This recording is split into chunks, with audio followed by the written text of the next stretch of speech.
Welcome to RSSDI TV 2020. I am Dr. Shahu Ingole and you are watching me on RSSDI TV brought to you by Vocard. Today I am honored to have with me an eminent personality and renowned senior diabetologist, Dr. Professor Shashi Panikar sir. Sir is the adjunct professor, Department of Medicine, Mahatma Gandhi Medical College, Mahatma Gandhi University of Medical Sciences and Technology, Jaipur. Welcome to the show, sir. We know that the importance of the strict glycemic control to limit the risk of diabetic vascular complication is indisputable, but many barriers obstructs its attainment. Hypoglycemia is recorded as a major limitation in achieving the good glycemic control in type 2 diabetes mellitus patients. So, sir, we would like to know what is the burden of hypoglycemia in diabetes, and do you think that the over-aggressive attempts to achieve the euglycemia is the reason for that? Thank you, Dr. Shahu. Your question has many aspects to it. It's a very big question. In fact, it covers the entire talk. So let me break it down into parts. The first part, what is the burden of hypoglycemia in diabetes? Let me look at the different aspects of this burden. In terms of numbers, how many people with diabetes are affected?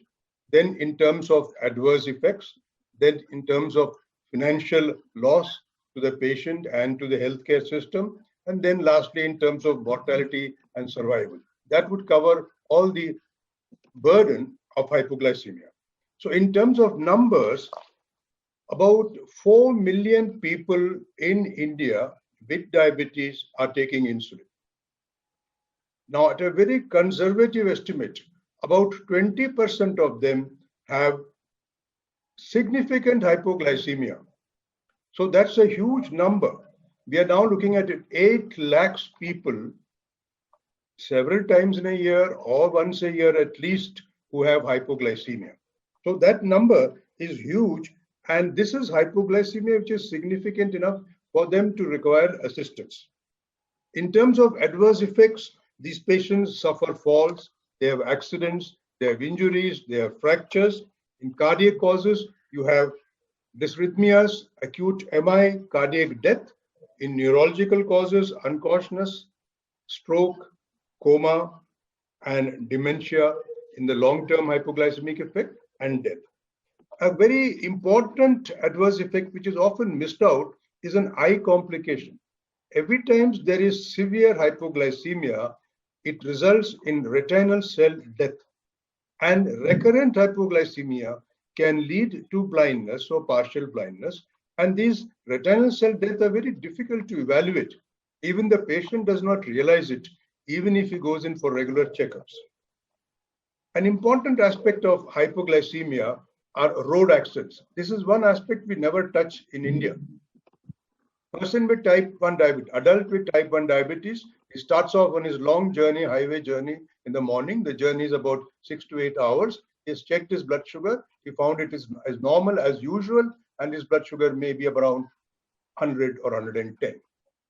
Now, studies have shown that a person with type 1 diabetes, whose blood sugar is 120 milligrams per deciliter, his reflexes are functioning at 70%. As he drives on, the blood sugar may drop, and the reflexes can come down to 50%. And that is a major cause of highway accidents. We rarely ever are able to ascertain whether the patient had hypoglycemia. These things are very difficult to ascertain. But by the time he is unconscious, taken to the hospital, trauma hospitals have started treatment, the whole thing gets lost. So a major cause are road accidents by people who are driving, not just type 1 diabetes, type 2 diabetes, who have severe advanced beta cell failure, who have taken their shot of insulin, the usual shot, and I probably have not had an adequate meal because they had wanted to start early in the morning for the long drive, and these are causes of accidents.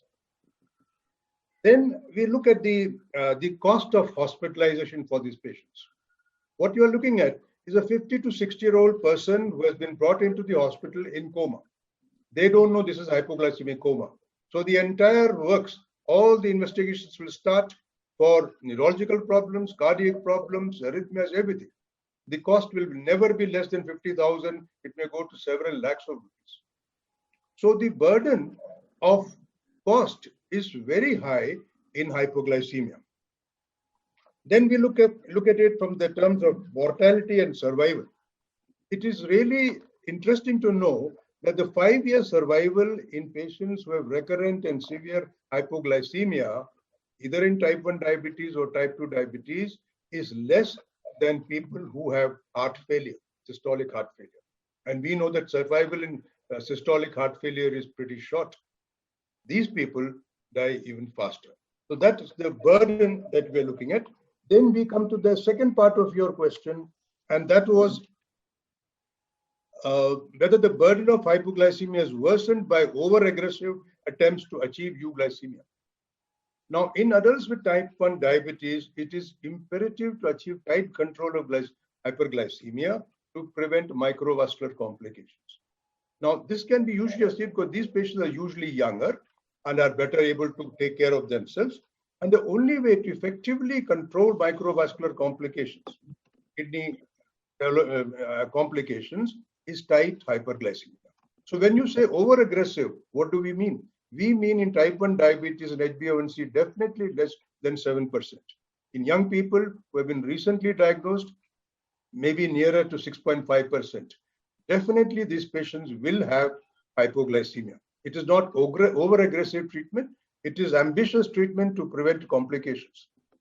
In type 2 diabetes, again, the tightness can be reduced because these people have already have duration of diabetes, usually 10 to 15 years. Complete beta cell failure, they're on insulin treatment. So prevention of macrovascular disease is not the major issue. But still, something like heart failure, which is a microvascular complications, which later on becomes a multiple cardiac problem, still requires tight control of hyperglycemia. If tight control is not there, heart failure will increase and create problems.